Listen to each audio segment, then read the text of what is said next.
Hello YouTube. This is one of my favorite aquariums. It has two Bala sharks and some young multi-punctata catfish hiding out underneath this little rock here. And they know I'm feeding carp eggs and flake food to them this morning. And I haven't given any to this aquarium yet. And the coolie loaches are sort of going into a little bit of a feeding frenzy. I got three little baby ones a couple weeks ago, and they know pretty much what I'm going to be doing. I got two Pictus catfish that are swimming around just behind this, and what I'm going to do is put some flake food in there and some carp eggs, and it's going to float down here, and you're going to get to see those Pictus catfish absolutely go bonkers.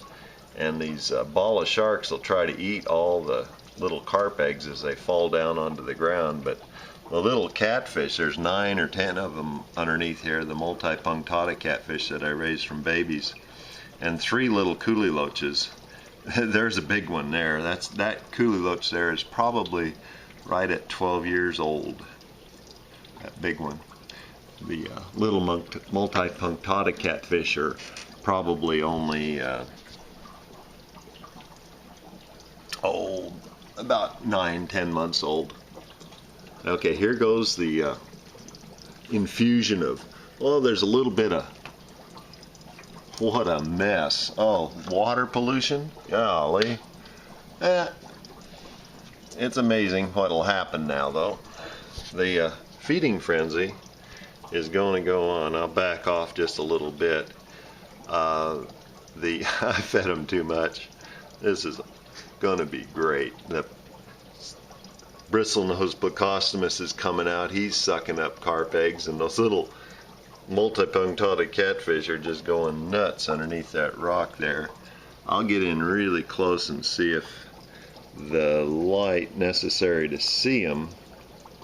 I can't see them on my camera, but oh, there's my little loach. Look at that little cute striped loach. I haven't had him too long. I don't expect him to do real well, but oh, he's happy with getting a whole big chunk of carp eggs. The 2 Pictus catfish are having a good time, and those little Synodontis catfish are having a good time. They're having lots of good food. Sometimes I take a little flashlight and turn it on, and I don't know if it's gonna show up underneath there or not, but I look at the little catfish hiding underneath this rock like that. They feel very comfortable when they have a real dark place to hide, and they actually come out and look at me. I think they're begging for food, and that's sort of an odd behavior for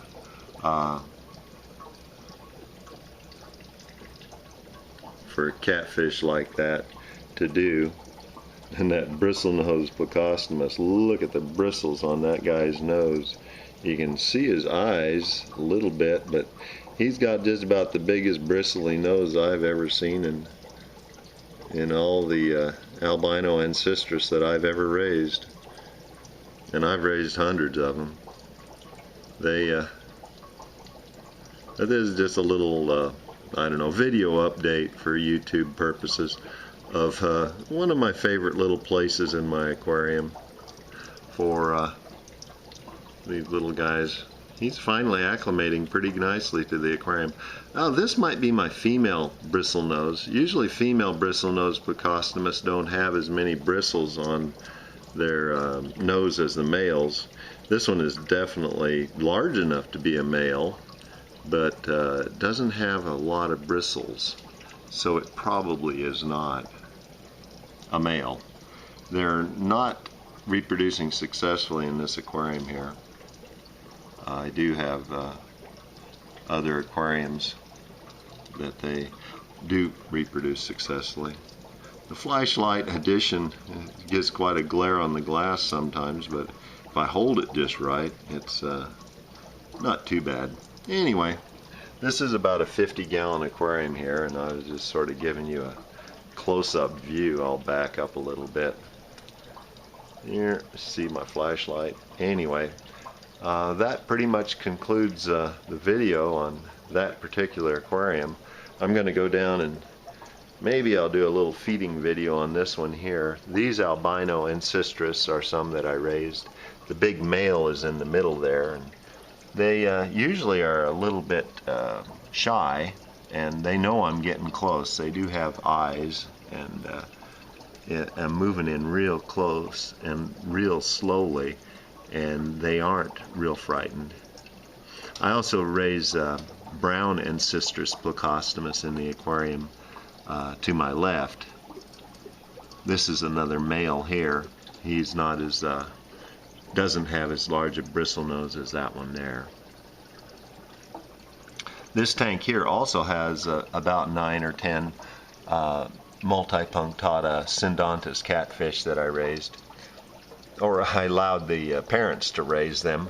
They are extremely easy to raise when you give them the right conditions, which they like privacy, about 78 to 80 degree water. They like lots of hiding places, and they like carp eggs, like a lot of fish that I have.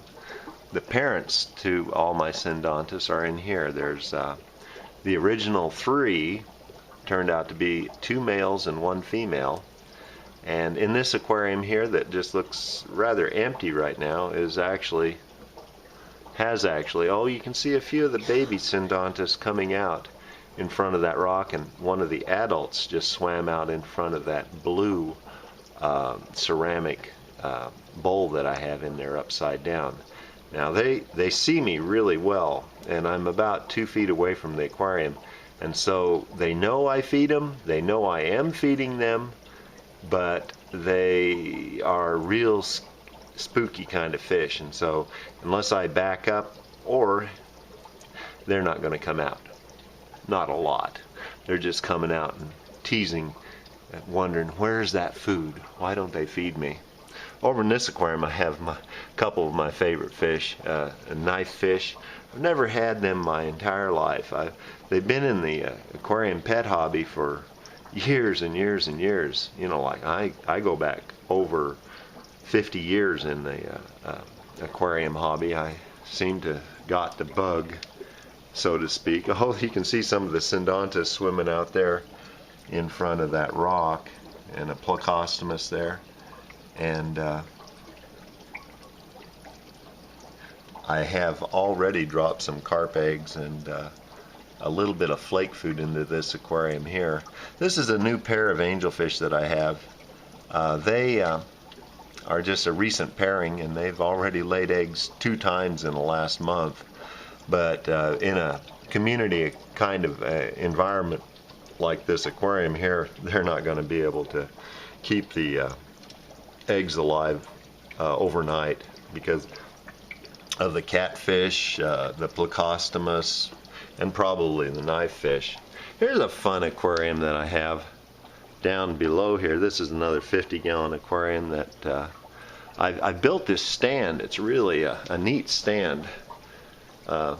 It's got, it's just not showing up on my camera at all. I'm going to try one a little bit more light. There's the clown loaches. I have 5 clown loaches in that aquarium there, and I built a stand to hold these 3 50-gallon aquariums here, and I have it bolted to the wall of my home with large lag bolts that go right into the framework of the wall, because with this much weight, if there was ever a possibility that there was an earthquake, this thing would tip over. It's very top heavy. It weighs, well, each gallon of water weighs 5 pounds at least. No, take that, 8 pounds, and times 50, this is over 1,000 pounds of water. And then I've got the aquariums full of a lot of rocks and gravel, because I utilize under gravel filtration in all my aquariums. You can see the bubble action going on in that back there.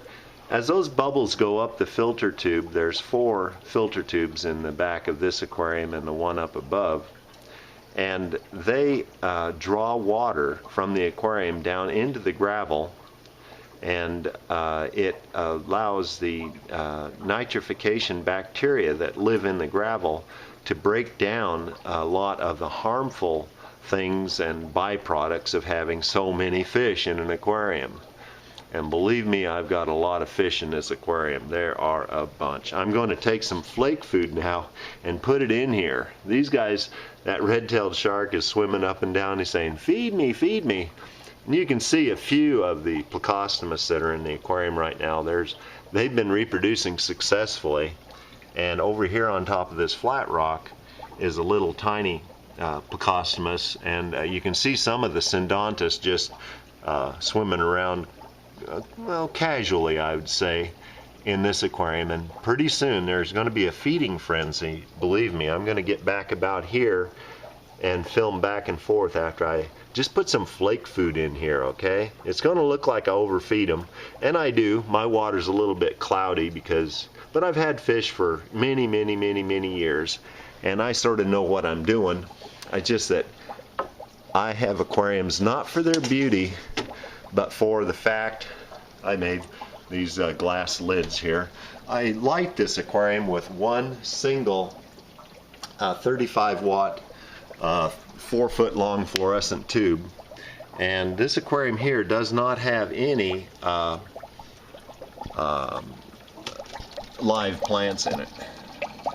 And so I'm going to put this flake food like this right into the front of the aquarium like that. And it's going to fall down. Now it looks like I've overfed them again, but I'm just going to sort of sit here on the ground and on the floor and let you see what goes on in this aquarium.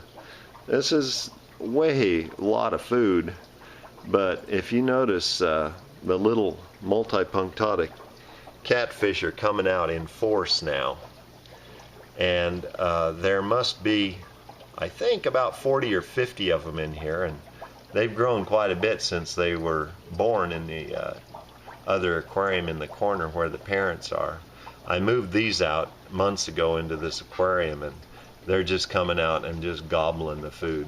They don't care if I'm right here or not. They are getting the food that they want. Over here on that shell you can see one of the little baby brown ancestris plecostomus. He's about probably a month and a half old.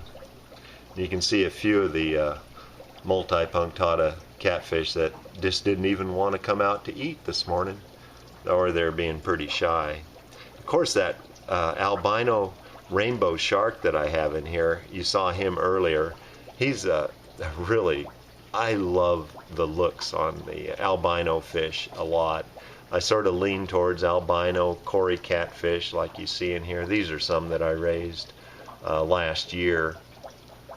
And this winter I don't seem to be having any incentive to do any raising of fish other than these multipunctata. They continue to breed in this triangle shaped aquarium I made back in the 1970s, and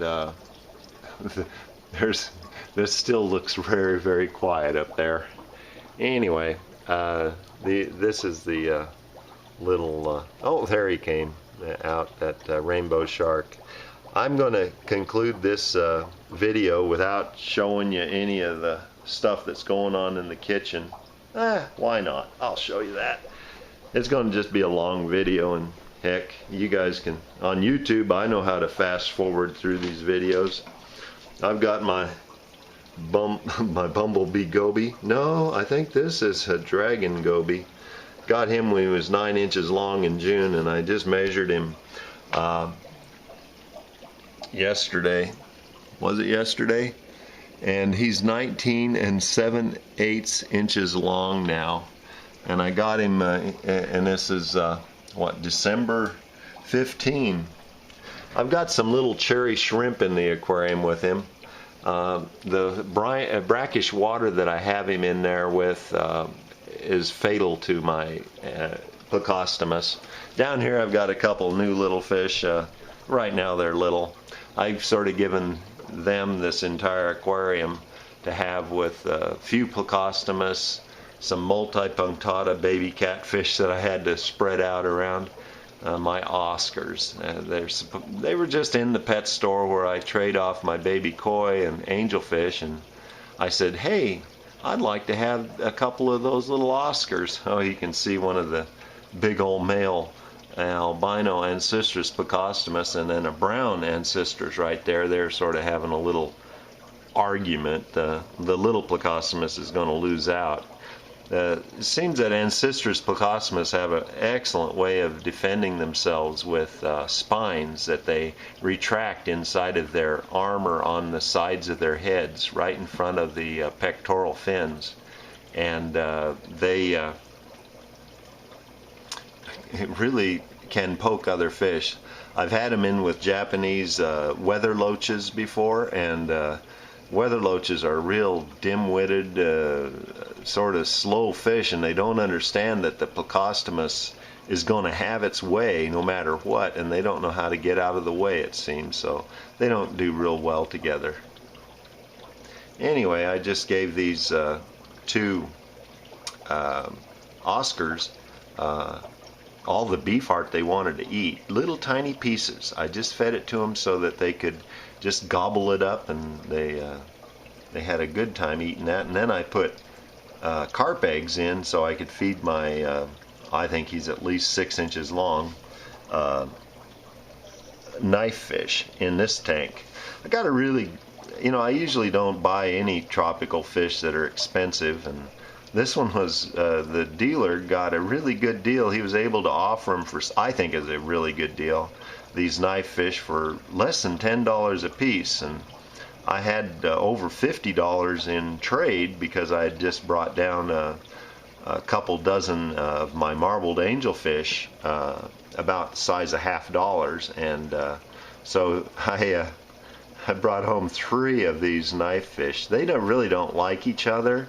I have 2 in that other aquarium, and this guy is just, I don't know, happy as a clam. He's the fastest growing of the 3 knife fish that I have, and he's doing real good. And they're fun. They're really amazing. It's surprising to me is that most fish poop out the bottom of their bodies somewhere close to their tail. Well, knife fish don't do it that way. They actually poop right behind their gills. I thought, holy mackerel, what is coming out of the right in front of that long fin on the bottom of this fish? Sometimes when they poop, you can actually see it come out in front of that long fin that they move back and forth. There is no alimentary canal exit anywhere on that fish's body except, as far as I can tell, right underneath where the gills open up on the side of the belly, right in the very front of the fin. It's a very interesting fish even if you don't know about where they poop. Anyway, I'm going to conclude this video. All my turtles outside, I have a dozen box turtles. They're all hibernating, and it's about 30 degrees this morning here in eastern Oregon. And my red-eared sliders, the pond isn't frozen, but they're pretty much taking care of themselves right now.